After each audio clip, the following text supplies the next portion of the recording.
அனைவருக்கும் வணக்கம். பிஜிடிஆர்பி எக்ஸாமினேஷன்ல எல்லோரும் மிகச்சிறந்த வெற்றி பெறுவதற்கு எங்களுடைய வாழ்த்துக்கள். மொத்த அலகுகளிலுமே மிக எளிமையான, மிக சுலபமாக நீங்கள் எழுதிவிடக்கூடிய ஒரு அலகினை இன்று பார்க்க இருக்கின்றோம். Unit 3 history and culture of Tamil Nadu. மிக எளிமையாக நம்ம சின்ன வயசுல இருந்தே தமிழ்ல, ஹிஸ்டரியில, பொது வாழ்க்கையில நம்ம கேட்டு பழகி தெரிந்து கொண்ட ஆர்வத்தோடு நம்ம படித்து பழகிய, நம்ம நேர்ல போய் சந்தித்த பல இடங்கள், நம்ம கேள்விப்பட்ட, பார்த்த, நம் பெருமைப்படக்கூடிய நம்முடைய கலாச்சார பின்னணியை தான் இந்த யூனிட்ல பார்க்க இருக்கிறோம். அதனால ரொம்ப சுலபமான ஒரு யூனிட், சந்தோஷம். இந்த ஹிஸ்டரி அண்ட் கல்ச்சர் ஆஃப் தமிழ்நாடுல பல்வேறு தலைப்புகளில் நாம பார்க்க இருக்கிறோம். அதுல எப்படி கல்வியானது ஆரம்ப காலம் தொட்டு இன்று வரை வளர்ச்சி அடைந்துள்ளது தமிழ்நாட்டில், மற்றும் சமூக அரசியல் அமைப்புகள் கல்வியை எவ்வாறு மாற்றத்தை கொண்டு வந்துள்ளன, கல்வியில் மாற்றத்தை கொண்டு வருவதற்கான மிகப்பெரிய காரணிகளாக எப்படி மாநில பல்கலைக்கழகங்களும் கல்வி கட்டமைப்பும் அமைந்துள்ளது, கல்வியின் நோக்கில் வளர்ச்சிக்கான காரணிகளாக எப்படி தொழில்முறை கல்வி அமைப்புகள் அமைந்துள்ளன, தமிழருடைய இலக்கியம், பண்பாடு, கலாச்சாரம், கலைகள் எவ்வாறு அமைந்துள்ளது, முற்காலத்தில் அமைந்திருந்ததும் இன்றைய வளர்ச்சி எவ்வாறு உள்ளது என்பதும், எப்படி முக்கியத்துவம் வாய்ந்த, சரித்திர முக்கியத்துவம் வாய்ந்த இடங்கள் எவை உள்ளன, இனக்குழுக்கள், தமிழக பாரம்பரியமான குழுக்கள் என்னென்ன உள்ளன, இங்கு சுதந்திரத்திற்காக போராடி தமிழகத்திற்கான ஒரு அடையாளத்தை தேடி தந்த தலைவர்கள் மற்றும் பெண் தலைவர்கள், சமூக மாற்றத்திற்கு அவர்கள் காரணமாக அமைந்திருப்பார்கள். அவர்கள் யார் யார், அவர்களை பற்றிய சிறு குறிப்புகள் என்பவற்றை. கல்வி வளர்ச்சி தமிழ்நாட்டில் எவ்வாறு அமைந்திருந்தது என்பதை பார்க்கும்போது, தமிழர்களின் கல்வி வளர்ச்சிக்கான மிக சிறந்த ஒரு காலகட்டமாக பார்க்கப்படுவது பழந்தமிழருடைய கல்வி முறையில் சங்க காலம் மிக முக்கியத்துவம் வாய்ந்தது. 500 BC-லிருந்து 300 CE வரைக்குமான காலகட்டத்தை சங்க காலம் என்று அழைக்கிறோம். இந்த காலத்துடைய முக்கியத்துவம் என்னன்னா, பல்வேறு பழந்தமிழருடைய இலக்கியங்கள் உருவான காலம் இந்த காலம். இந்த காலத்திலே இலக்கியமும் கலைகளும் மிகச்சிறந்த வளர்ச்சி பெற்றிருந்தது. கல்வி முறை என்று குறிப்பாக பார்க்கும்போது குருகுல கல்வி முறை, மாணவர்கள் ஆசிரியருடைய வீட்டில் தங்கியிருந்து ஆசிரியரை குருவாக கொண்டு அவருக்கான பணிகளை செய்து, ஆசிரியர் எப்போதெல்லாம் தன்னுடைய மனமுவந்து கற்றலை தொடருகிறாரோ அந்த நேரத்தில் தங்களுடைய முழு மனதோடு ஈடுபாட்டோடு மாணவர்கள் படித்துக் கொள்ள வேண்டும். இதுதான் அப்ப இருந்த கல்வி முறை. கல்வி என்பது ஒரு உரிமையாக பார்க்கப்படாத ஒரு காலகட்டம் அது குருகுல கல்வி முறை. இந்த கல்வி சிறந்திருந்த பகுதிகளாக மதுரை, காஞ்சி, உறையூர் ஆகியவை கல்வி வளர்த்த தளங்கள் நாட்டில் பார்க்கப்படுகின்றன. சங்க காலத்தை தொடர்ந்து வந்த இடைக்காலத்தில் கோயில்கள் கல்விக்கான தளங்களாக பார்க்கப்பட்டவை. ஆசிரியருடைய வீட்டில் தங்கியிருந்து படித்த நிலை மாறி குருகுலம் எனும் கல்வி முறை மாற்றத்தை சந்தித்து, திருப்பாவை, தேவாரம் போன்றவற்றின் முற்றோதுதலுக்கான பொருள் புரிந்து கொள்ளுதல், ஆசிரியர் இறைவனோடு தொடர்புடையதாக கல்வி பார்க்கப்பட்டது. சமூக கருத்துக்களை கூட இறையியலுடைய பாடல்களோடு இணைத்து கூறுவது அப்போது சிலருக்கானதாகவே கல்வி இருந்தது. கோயிலுக்குள் யார் நுழைய முடியும், அவர்கள் தங்களுக்கான இறையியல் வழிபாட்டுக்கு எடுத்துக்கொண்ட வழிபாட்டு முறைகளுக்கு முக்கியத்துவம் இருந்தது. குறிப்பாக சைவம், வைணவம் எனும் இரு பெரும் பிரிவுகள் ஆட்சி செலுத்திய நேரம் இது. இந்த இரண்டு பிரிவுகளிலும் இருந்து வரப்பட்ட அமைப்புகள், அவற்றின் காரணமாக கல்வி அடைந்தது. அடுத்தது காலனி ஆதிக்கம் என்று சொல்லப்பட்ட போர்ச்சுகீசியர்கள், பிரெஞ்சு மக்கள், பிரிட்டிஷார் என்று ஐரோப்பிய மக்கள் இந்தியாவை தங்களுடைய ஆட்சிக்கு உட்படுத்தப்பட்டிருந்த காலகட்டம் காலனி ஆதிக்க பீரியட் என்று சொல்லப்படுகிறது. இந்த மக்கள் அவர்கள் மத போதனை செய்ய வந்தவர்களாக இருக்கலாம், மக்களுக்கு சேவை செய்ய வந்தவர்களாக இருக்கலாம், ஆட்சி பொறுப்புக்கு தங்களை கொண்டு வந்தவர்களாக இருக்கலாம். இவங்க எல்லாருமே சில மாற்றங்களை சமூகத்துல கொண்டு வந்தாங்க. அதுல ஒண்ணுதான் நம்முடைய கல்வியில் கொண்டு வந்த மாற்றங்கள். குறிப்பாக போர்ச்சுகீஸ், டேனிஷ் மற்றும் பிரிட்டிஷ் மத போதகர்களால் அறிமுகப்படுத்தப்பட்டதுதான் இன்னைக்குள்ள நவீனத்துவ கல்விங்கிறது. கல்விங்கிறது மொழி மற்றும் எண் எழுத்து என்னும் நிலையை மாறி இன்னும் ஆழ்ந்த சிந்தனைகள், இந்த நம்முடைய சுற்றுச்சூழலை, இயற்கையை புரிந்து கொள்வது மற்றும் நம்முடைய வரலாற்று பண்பாட்டு வேர்களை பற்றி நாம் கற்றுக்கொள்வது, அறிவியல் பூர்வமான கருத்துக்களை கற்றுக்கொள்வது, இந்த அடுத்த நிலைக்கு இலக்கியம், இலக்கணம் என்று எடுத்து சென்றதில் இவர்களுடைய அதுதான் நவீனத்துவ கல்வி என்று அழைக்கப்படுகிறது. அதன் மிக முக்கிய அங்கமாக குறிப்பாக தமிழ்நாட்டில் பார்க்கப்படுவது 1857 அமைக்கப்பட்ட மெட்ராஸ் யூனிவர்சிட்டி என்னும் பல்கலைக்கழகம் அமைக்கப்பட்டது. உயர் கல்விக்கான மிக முக்கியமான சுதந்திரத்திற்கு பிற்பட்ட காலகட்டத்தில் பொதுமக்களுக்கான கல்வி என்பது விரிவுபடுத்தப்பட்டது. இதுல தமிழ்நாட்டுல மக்களுக்கான கல்வி அப்படிங்கும்போது எளிய மக்களும் கற்றுக்கொள்ள வேண்டும் என்ற அடிப்படையிலே மதிய உணவு திட்டம் அறிமுகப்படுத்தப்பட்டது. இந்த மதிய உணவு திட்டத்தை ஆரம்பித்து தொடங்கி நம்ம எல்லாருக்குமே தெரியும். நம்ம இதற்கு முந்தைய முதல் யூனிட்ல இருந்து கல்வி வளர்ச்சிக்கு எப்படி சமூக மாற்றங்கள் காரணியா இருக்குன்னு பார்க்கும்போது இதை பார்த்திருக்கோம். பெருந்தலைவர் காமராஜர் அவர்களுடைய பின்புலத்திலே தொடங்கப்பட்ட இந்த மதிய உணவு திட்டம் காலப்போக்கில் விரிவுபடுத்தப்பட்டது. புரட்சி தலைவர் எம்ஜி ராமச்சந்திரன் அவருடைய காலகட்டத்துல பெருசா வளர்க்கப்பட்டது. இது தமிழ்நாட்டில மிக முக்கியமான ஒரு மாற்றமாக பார்க்கப்படுது. பின்னர் தேசிய அளவுல பல மாநிலங்களும் தமிழ்நாட்டை ஒரு மாநிலமாக கொண்டு வந்து கல்வி வளர்ச்சிக்கு இந்த திட்டம் ரொம்ப ஆக்கப்பூர்வமான திட்டம் அப்படின்னு எடுத்து தங்களுடைய மாநிலங்களிலும் இதை செயல்படுத்த ஆரம்பித்தார்கள். அடுத்ததாக நாம பார்க்க இருக்கின்ற அரசியல் மற்றும் சமூக அமைப்புகள்ல தமிழ்நாட்டுல ஒரு அமைப்பாக தங்களை பதிவு செய்து கொண்ட ஒரு சமூக மற்றும் அரசியல் அமைப்பாக நம்ம பார்த்தோம்னா 1916 உருவாக்கப்பட்ட ஜஸ்டிஸ் பார்ட்டி, நீதி கட்சி அப்படிம்பாங்க. இந்த நீதி கட்சி பிற்படுத்தப்பட்டோருக்கும் பெண்களுக்குமான கல்வியை வளர்த்தெடுப்பதற்கான காரணமா இருந்தாங்க. கல்வி என்பது ஒரு சிலருக்கானது அல்ல, இது பெரிய வரம் என்று சிலருக்காக மட்டுமே உள்ளதாக கருதப்படக்கூடாது, அனைவருக்குமானது கல்வி என்பது அவங்க கொண்டு வந்த மிக முக்கியமான மாற்றம்.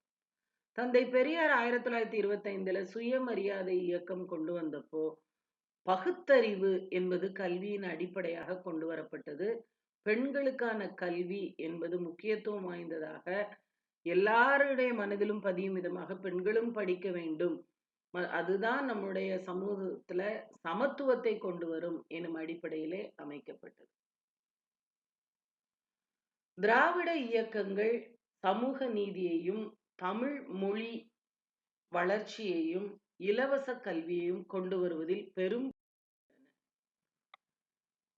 கிறிஸ்தவ அமைப்புகள் பெண்களுடைய கல்விக்கும் மேலை நாட்டுக்கு இணையான வெஸ்டர்னைசேஷன், குளோபலைசேஷன் இன்னைக்கெல்லாம் சொல்றோம் இல்லையா, இந்த கருத்துக்களை பிள்ளைகிட்ட கொண்டு வந்து சேர்க்கிறதுக்கும் சமூகத்துல எல்லோருக்கும் இந்த கல்வி கிடைக்கிறதுக்குமான அடுத்த கட்டத்திற்கு கல்வியை வளர்த்து சென்றார்கள். கல்வியோடு சேர்த்து தன்னை பற்றிய புரிதலும் தன்னுடைய ஆரோக்கியம் சார்ந்த விஷயங்கள்ல நம்ம கவனம் எடுத்துக்கொள்வதும் முக்கியம் அப்படின்னு சொல்லிதான் மருத்துவம் மற்றும் உடற்கல்வி முக்கியத்துவம் வாய்ந்ததாக வளர்ச்சி அடைந்தது. தேசிய தலைவர்களாக தேசியவாத கருத்துக்களை உணர்த்தியவர்களாக நிறைய பேர் தமிழ்நாட்டுல தங்களுடைய பங்களிப்பை தந்திருக்கிறார்கள். அவர்கள பாரதியார் பெண் கல்வி பத்தி நிறைய சொல்றாரு. கல்வி என்பது அனைவருக்குமாக இருக்க வேண்டும் அப்படின்னு சொல்றாரு. கடவுள் வைத்த ஞானத்தை, இயல்பாக பெண்களுக்குள் இருக்கின்ற அறிவை, அதை இங்க உள்ள மனிதர்கள் கட்டுப்பாடுங்கிற பேர்ல அழிச்சுக்கிட்டு இருக்காங்க. இத நம்பாதீங்க. இது கடவுளால குடுக்கப்பட்டது இல்ல. இது உங்களுக்குள்ள உள்ள அறிவை நீங்க வளர்த்துக்க உங்களுக்கு எல்லா உரிமையும் இருக்கு. அப்படின்னு சொல்லி சமூக உணர்வை கல்வியால் மட்டுமே மிகப்பெரிய ஆற்றலாக உங்களை உருவாக்கி கொடுக்க முடியும். அதனால உங்களுக்குள் உங்கள ஒரு சக்தி ரூபமா பாருங்க. அந்த சக்தி ரூபத்தோடு நீங்கள் சமூகத்திற்கு பயனுள்ளவர்களாக இருக்கணும்னா, கல்வி ஒடுக்கப்பட்டோருக்கும், பெண்களுக்குமானதாக இருக்கணும், எல்லோருக்கும் இருக்கணும்னு சொல்லி பாரதியாருடைய கருத்துக்கள் அவர் தன்னுடைய எழுத்துக்களின் மூலமாக மக்களிடம் இந்த கருத்தை கொண்டு போய் சேர்த்தாரு. அதே போல சுதந்திர போராட்டத்தின் முக்கியமான ஒரு தளமாக தூத்துக்குடியை மாற்றி காட்டிய, அதாவது சுதந்திர போராட்டத்தின் குருஷேத்திரம் என்று தூத்துக்குடிக்கு ஒரு பேரே கொடுக்கப்பட்டது போல, இரட்டை குழல் துப்பாக்கிகள் என்று அழைக்கப்பட்ட வி.ஓ. சிதம்பரம் பிள்ளை மற்றும் சுப்பிரமணிய சிவா இவர்கள் எல்லாம் தங்களுடைய எழுத்துக்களாலும் மேடை பேச்சுகளாலும் மக்களிடம் மிகப்பெரிய தாக்கத்தை ஏற்படுத்தினார்கள். காந்திய அஹிம்சாவாதத்தில் நம்பிக்கை வைத்திருந்தாலும் இவர்கள் எழுச்சி போராளிகளாக சுதந்திரத்திற்கான வழியாக போராடி பெற வேண்டும் என்ற அடிப்படை கருத்தை வலியுறுத்தியவர்கள். இவங்க சொல்லும்போது பாலகங்காதர திலகரின் வழியிலே கல்வி, தேசிய மனப்பான்மை, சமூக மாற்றங்கள் இவைதான் மக்களுடைய வாழ்க்கையை மாற்றும், தமிழ்நாட்டை இன்னும் முன்னுக்கு கொண்டு வரும், இந்திய விடுதலை என்பது நம்முடைய இலக்காக இருக்க வேண்டும், அதை போராடி பெற வேண்டும் என்று பல்வேறு கருத்துக்களை உடைய பெரும் தலைவர்கள் எல்லாம் சமூக மாற்றத்திற்கான காரணியாக கல்வி. சமூகத்தின் வளர்ச்சிக்காக கல்வி ஆரம்ப காலகட்டத்தில் நம்ம பார்த்தோம். 1857ல மெட்ராஸ் பல்கலைக்கழகம் உருவாக்கப்பட்டது. அது ஒரு மாநில பல்கலைக்கழகம். மாநில பல்கலைக்கழகம், மத்திய பல்கலைக்கழகம்னு பார்த்தோம்னா, மத்திய பல்கலைக்கழகத்தின் நிர்வாகம் என்பது மத்திய அரசுடைய கையில இருக்கும். இன்னைக்கு தேதியில ஆரம்ப காலகட்டத்துல இந்திய அரசியலமைப்பு சட்டம் என்ன சொல்லுச்சு அப்படின்னு சொன்னா, மாநிலங்களின் பட்டியலில் கல்வியை வச்சிருந்தாங்க.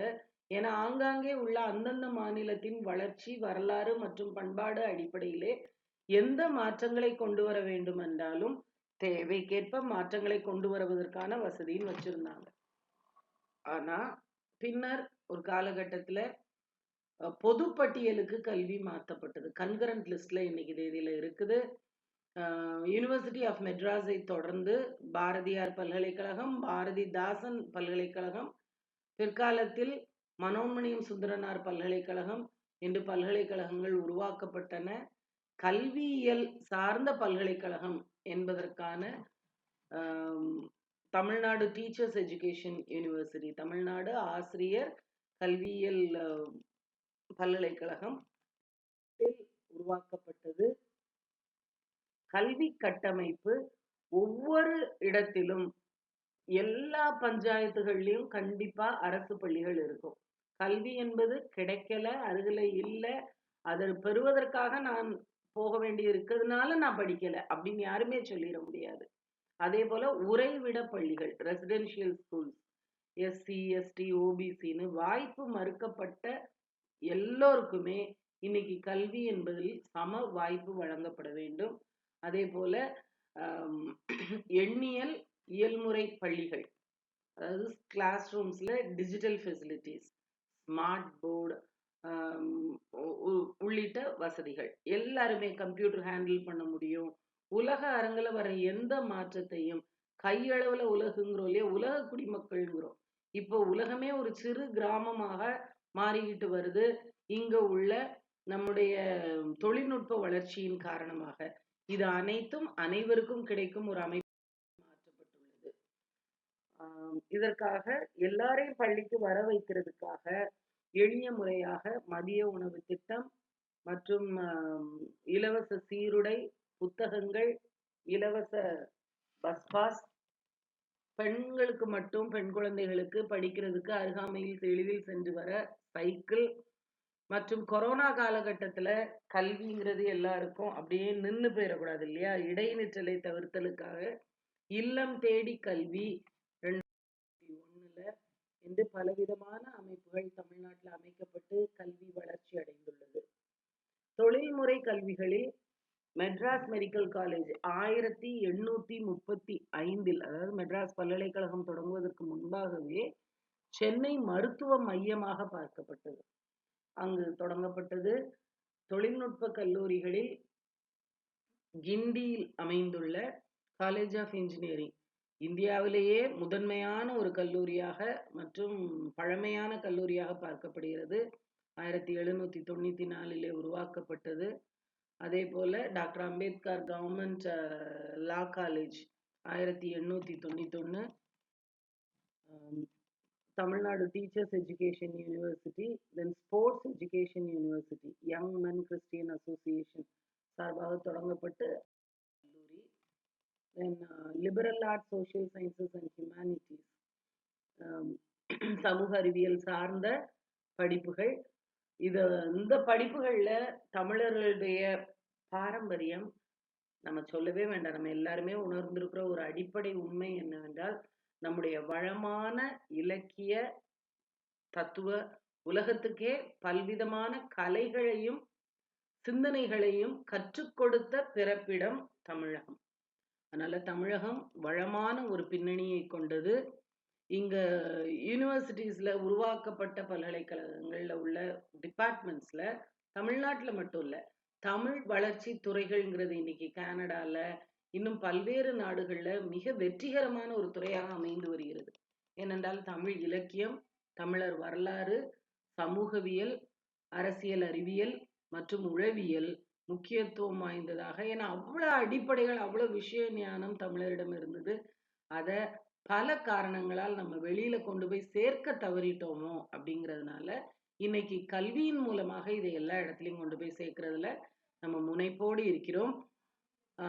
இன்னும் பாருங்களேன், எப்பவுமே எஜுகேஷன்ல நம்ம கலை திட்டம், கரிக்குலம் சொல்லும்போது 2 விதமா சொல்லுவாங்க. ஒண்ணு என்னன்னா, நேரடியாக சிலபஸ் மூலமா டாஸ்க் அசைன்மெண்ட் இது மூலமா நம்ம கற்றுக் கொடுக்குறோம் இல்லையா, இதெல்லாம் ஒரு பிள்ளைக்கு பள்ளிக்கூடம் போயிட்டு வர பிள்ளைக்கு தெரிஞ்சுக்கணும் நம்ம கத்துக் கொடுக்கறது நேரடி கல்வி. இன்னும் ஒரு மறைமுக கல்வின்னு ஒண்ணு இருக்கு, ஹிடன் கரிக்குலம் அப்படின்னு கல்வி அமைப்புல சொல்லுவோம். இந்த ஹிடன் கரிக்குலம் எப்படின்னா, நம்ம எதை கருத்துக்களை கொண்டு போய் மாணவர்கள்ட்ட சேர்க்கணும் அப்படின்னு நம்ம எதெல்லாம் நினைக்கிறோமோ அதை வகுப்பறையின் 4 சுவருக்குள்ள கற்றுக் கொடுக்காம அனுபவ ரீதியாகவும் மறைமுகமாகவும் சில விஷயங்களை கற்றுக் கொடுப்போம். உதாரணமா வேல்யூ எஜுகேஷன், நேரம் தவறாமை அப்படிங்கிறத, நேரம் தவறாமை உங்களுக்கு இத்தனை மணில இருந்து இத்தனை மணி வரைக்கும் இந்த வகுப்புன்னு சொல்லி பட்டியலிட்டுலாம் நம்ம சொல்லி கொடுக்க மாட்டோம். அதுக்கு பதிலா ஒவ்வொரு நாள் வகுப்பறையிலையும் அவங்களுக்கு சில ஒழுங்குமுறைகளை கற்றுக் கொடுப்போம். தன்னால படிச்சு முடிச்சு வரும்போது பிள்ளைகள் நேரம் தவறாமை, வாய்மை, இந்த மாதிரி விஷயங்கள் எல்லாம் கத்துக்குவாங்க.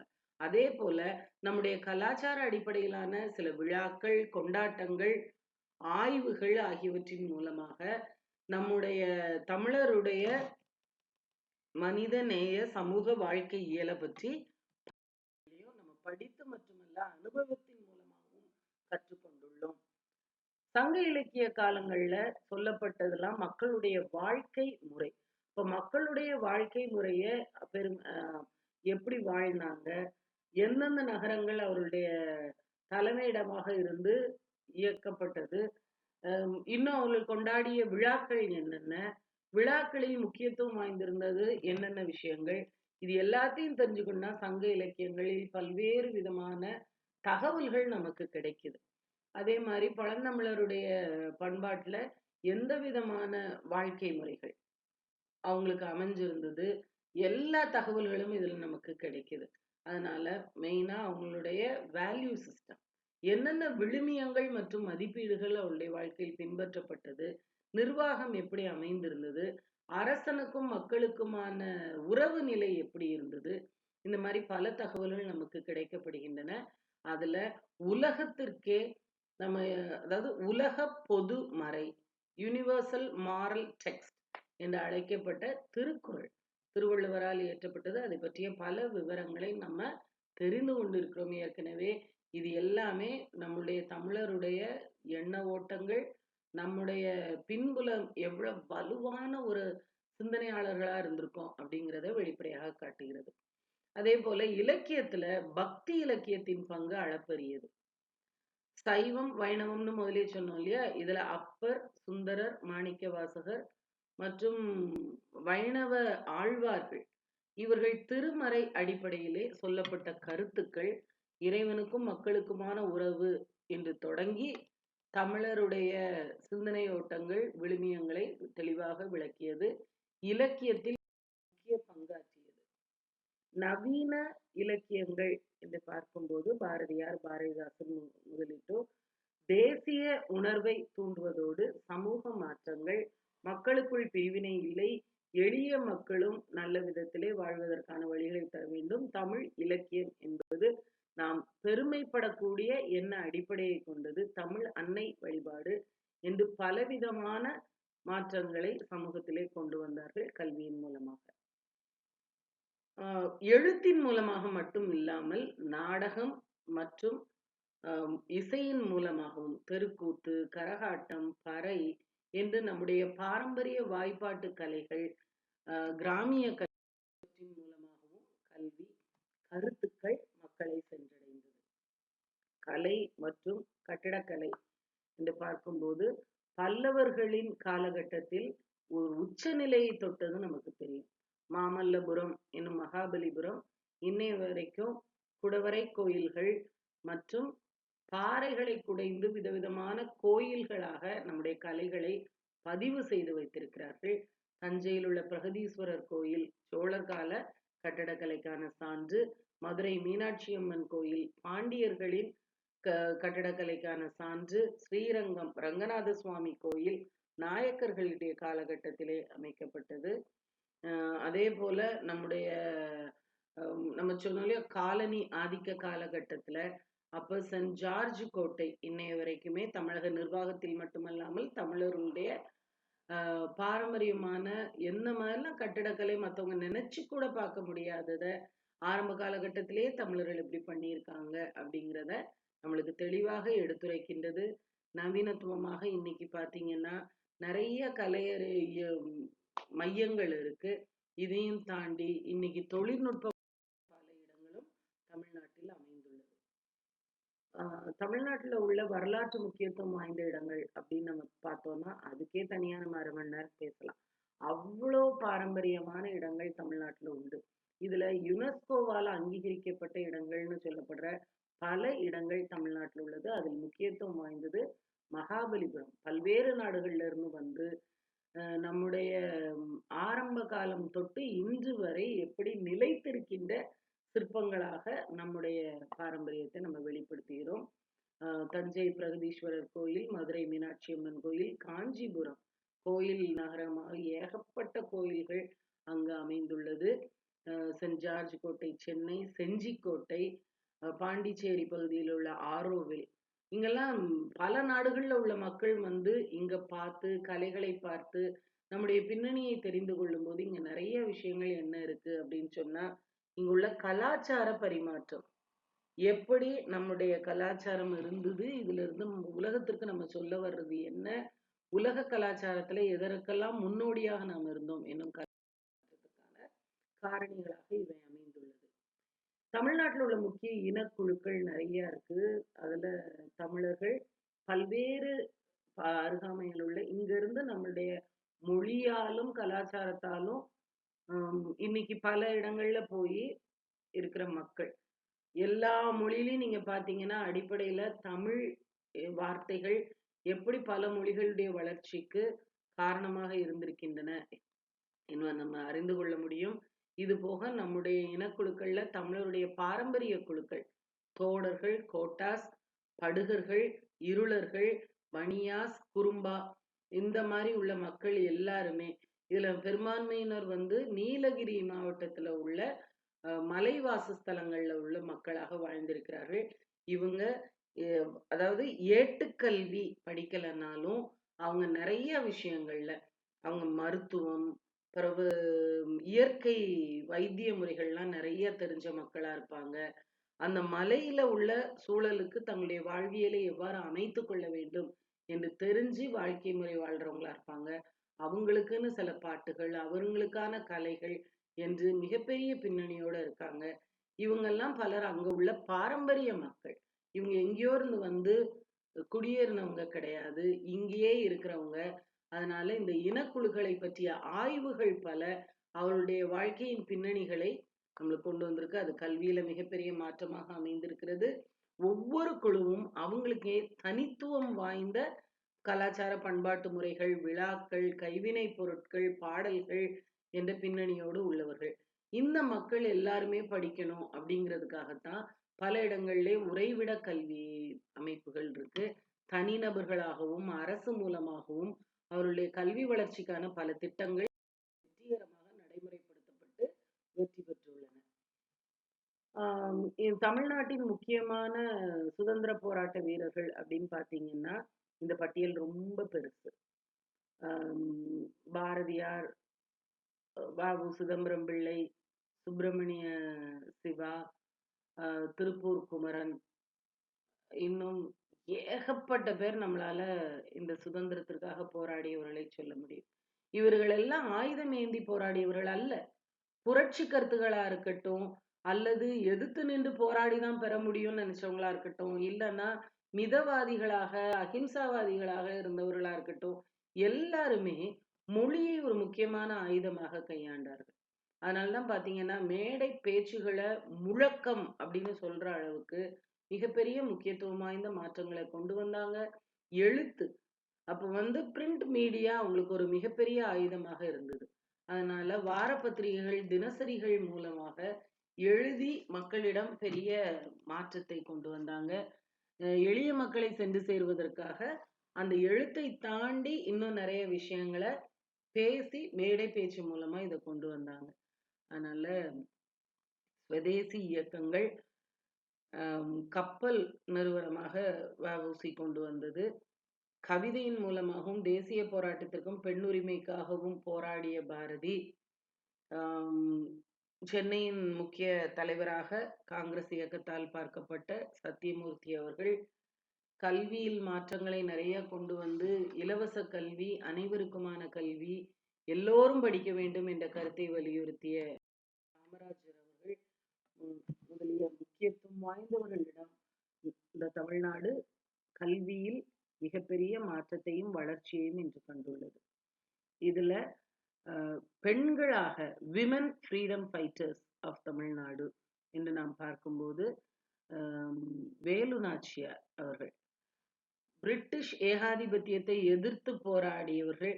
நம்ம சொல்றோம் எத்தனையோ பேர் போராடினாங்க அப்படின்னு. அதுல வேலு நாச்சியாருடைய போராட்டத்தெல்லாம் பார்க்கும்போது எப்படி ஒரு பெண் தன்னுடைய நிர்வாக திறமை, அதே நேரம் தன்னுடைய நாடுன்னு மட்டும் இல்லாம அடக்குமுறைக்கு எதிர்த்து குரல் கொடுத்த மிக முக்கியமான ஒரு பெண்மணி ருக்மணி லக்ஷ்மிபதி அவர்கள். எம்எல்சி மெட்ராஸ் லெஜிஸ்லேட்டிவ் கவுன்சில்ல முதலாக தேர்ந்தெடுக்கப்பட்ட ஒரு பெண் என்பவள் அரசியல் பின்புலம் என்பது ஆணும் பெண்ணும் சமந்தான் அப்படின்னு நிரூபித்து காட்டியவர்கள் டாக்டர் முத்துலட்சுமி ரெட்டி அவர்கள். சட்டசபைக்கு சென்ற பெண் மட்டுமல்ல, பெரிய சமூக சீர்திருத்தவாதி கூட. அதனால்தான் பாருங்க, பெண்களுடைய கல்விக்காக பெரும் உழைத்தவர், ஒரு மருத்துவர், கேன்சர் இன்ஸ்டிடியூட் காரணமாக அமைந்திருந்தவர். இன்னும் அஞ்சலை அம்மாள் போன்றவர்கள் சமூக எழுச்சி கருத்துக்களை மக்களிடம் கொண்டு வந்து சேர்த்தார்கள். மூவலூர் ராமாமிர்தம் அம்மாள் அவர்கள் பெண் கல்வி, அதே போல தேவதாசி முறையை எதிர்த்து போராடி பெண்கள் என்பவள் வெறும் காட்சி பொருளாக பார்க்கப்படுகின்ற ஒருவராக இருக்கக்கூடாது, பெண்ணின் அறிவு, பெண்ணின் சிந்தனை மதிக்கப்பட வேண்டும் என்று போராடியவர்கள். அன்னி பெசன்ட் அம்மையார் இந்த இந்திய பாரம்பரிய பெண்களுக்காக தமிழ்நாட்டிலே உணர்ற அளவிற்கு பெண்கள் எப்படி உங்களுடைய கல்வி பின்புலம் உங்களை வளப்படுத்தும் அப்படின்னாங்க. இதுக்காக பல முயற்சிகள், முன்னேற்பாடுகளை செய்தார்கள். பெண்களுடைய கல்வி பெண்களுடைய முன்னேற்றத்திற்கான அடிப்படை என்று பல்வேறு தலைவர்கள் இருக்கிறார்கள். தேசியத்திற்கு தமிழ்நாடு கொடுத்து சென்ற மிக முக்கிய திட்டங்களில் ஒன்று இந்த மதிய உணவு திட்டம். அதே போல கல்வி என்பது எழுத்தறிவு இயக்கத்தில் 80.1% 2011 சென்சஸ் படி தமிழ்நாட்டுல கல்வி கற்றோர் எழுத படிக்க தெரிந்தவர்களுடைய கற்றல் சதவீதம் இவ்வளவு தூரம் ஒரு பெரிய எண்ணிக்கை இருந்ததுன்னா, இங்க உள்ள பள்ளிகள் பஞ்சாயத்து தோறும் பள்ளி, பல்கலைக்கழகங்கள், மாநில பல்கலைக்கழகங்கள், மத்திய பல்கலைக்கழகங்கள், உயர்கல்விக்கான அமைப்புகள், இந்த அனைத்து வசதிகளும் தமிழர்களைப் போல் கல்வியை வளர்த்தவர்கள் வேறு யாரும் இல்லை. அதனால பெண் கல்விக்காகவும் ஒதுக்கீட்டின் மூலமாக உயர்கல்வி எல்லோருக்குமானதாக இருக்க வேண்டும் என்று திட்டமிடலில் தமிழ்நாடு ஒரு முன்னோடி என்று சொல்லப்பட வேண்டும். தமிழ்நாட்டில் கொண்டு வந்த பல திட்டங்கள் கல்வி வளர்ச்சிக்காக பல்வேறு மாநிலங்களில் படுகிறது என்பது உலக அரங்கிற்கான ஒரு உண்மை.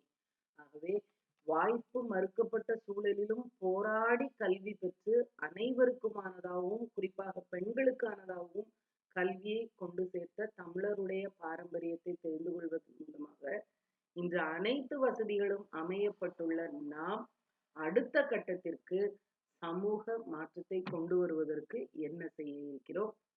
நாம் வளர்வது சமூகத்தை முன்னேற்றவே என்ற உணர்வோடு கற்போம், வெற்றி பெறுவோம்.